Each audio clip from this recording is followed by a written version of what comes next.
Megan, thank you so much for joining me today. I wanted to talk to you because you have such a powerful story. So, just to introduce yourself to everyone, you were actually born with a genetic disease known as EDS. For folks who don't know what that is, what is EDS? We have a mutation on our gene where our bodies don't produce, good collagen. And collagen is the glue for your body. I have the vascular type, which is the most serious type, and it affects my organs, my blood vessels, etc. They'll rip and tear spontaneously. Same with my organs. They'll tear spontaneously. It's happened twice already to me. My life expectancy is 50, and I turned 37 2 weeks ago.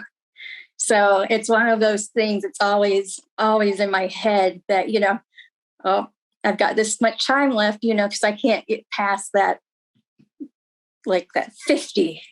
Did you at some point in those beginning stages or even, throughout it, did you ever let your disease define you? Oh, absolutely. In 2011, I ruptured my large intestine rolling over in bed. Because I had rolled over in bed and tore my colon, there was a long time where I couldn't even sleep in a bed. I was too afraid. So I would sleep on the floor or in a chair, which wouldn't make a difference, honestly. But, in my head. Almost like you're so afraid of dying that you're afraid to live. Yes. So how were you able to, because, I've met you a number of times and you are such a joyful, wonderful, loving life person. How did you go from being afraid to sleep in your own bed, being, it's that burden? How did you go from that? How did you transition into the outlook you have today? It's funny because I project a certain outcome where, I'm more positive in everything, but every night in my head, I'm still well, today could be my last day. Tomorrow could be my last day.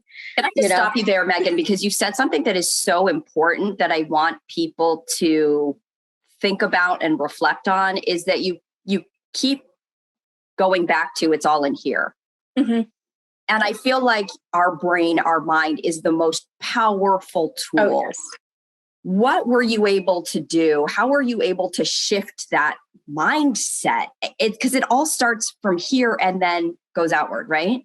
Yeah. So the advice I had gotten from my EDS support group was fake it till you make it. Okay. Put on a mask. What was it though that allowed you to align your public self with your private self and not fake it anymore, and actually you didn't have to wear the mask because you internalized that confidence, that joy, that sense of wholeness? What was that? I'd say the big turning point for me was in 2017. I became a 911 dispatcher for Orange County Fire Department because, I like helping other people, and I've had to call 911 numerous times. So I know what that's like. And I figured, well, I've been through it. Why don't I help other people through their emergencies, their worst day of their lives? I got such happiness and joy from helping others on their worst day, knowing that I'd been there and I could kind of offer a different take as a dispatcher, Right. You've actually been there. You're still there. You understand. You can empathize. In a way, in your mind, what I'm hearing you say is before, there was that countdown clock that was weighing on your shoulder, and it's still there, but you've now chosen to use the time that you have in the most valuable way possible. You're not letting it, kind of just waste away. You're helping others. You are lifting yourself up by lifting others up. Yeah, I've always determined my worth and how I can help others. Even, ever since I was a little kid, that was just, I liked helping others, a servant's heart, I guess. But living with the vascular EDS, it's like living with a sniper's laser on your forehead 24/7.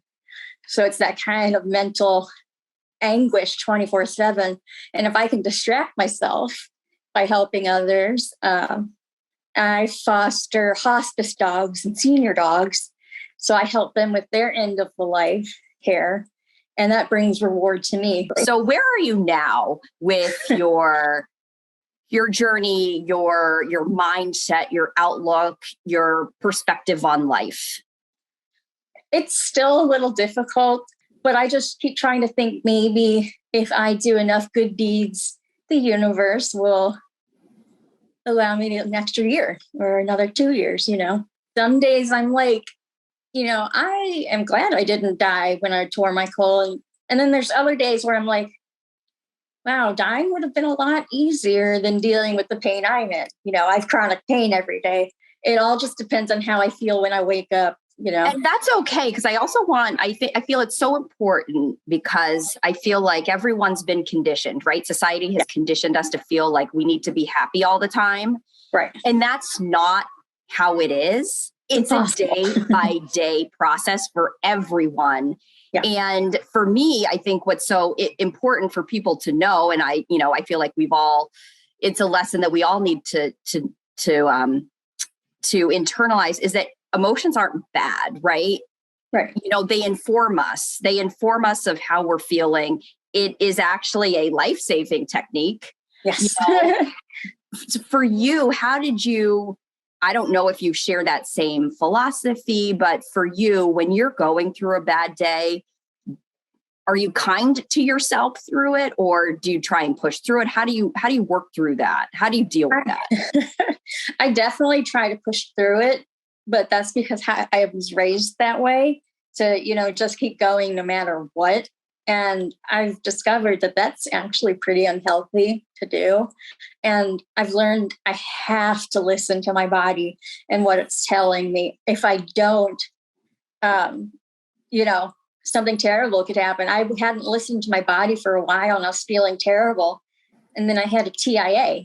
And it's because I have an aneurysm on my carotid artery. I don't know what that is. Oh, sure. It's like a mini stroke. It's called a transient ischemic attack. Oh, okay. It's a stroke that shows up and then resolves on its own. And had I listened to my body, I probably would have gotten seen, a month earlier, not in the emergency room, having to be admitted to Health Central.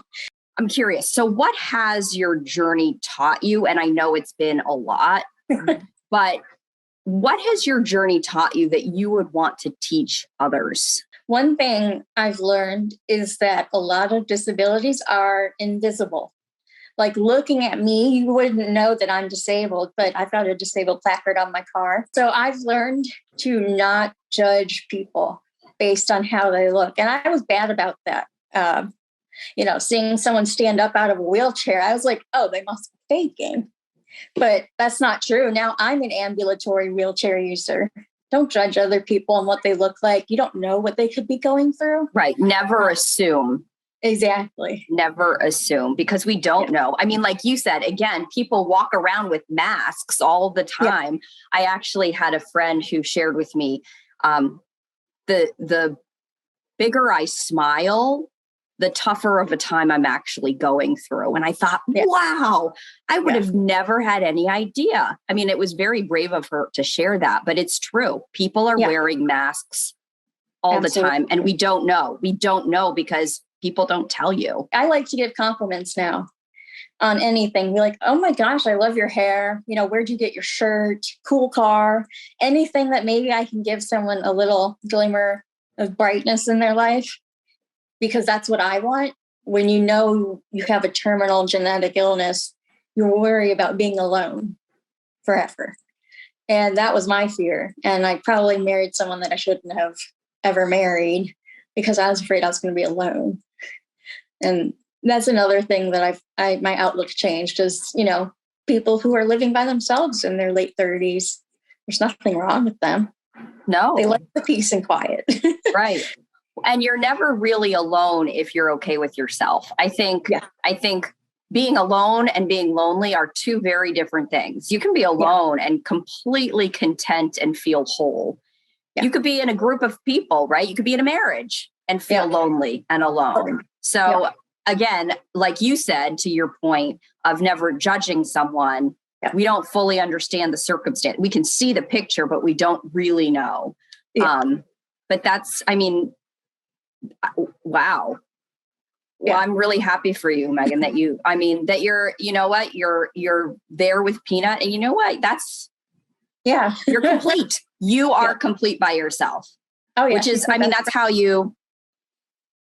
the goal for everyone, I think, right? We all want to be whole without trying to reach out and get those external validations. Well, Megan, thank you so much. I appreciate your time. I appreciate your insight. And I feel like sharing your story and your perspective and kind of the lessons that you've learned, it's going to help a lot of people.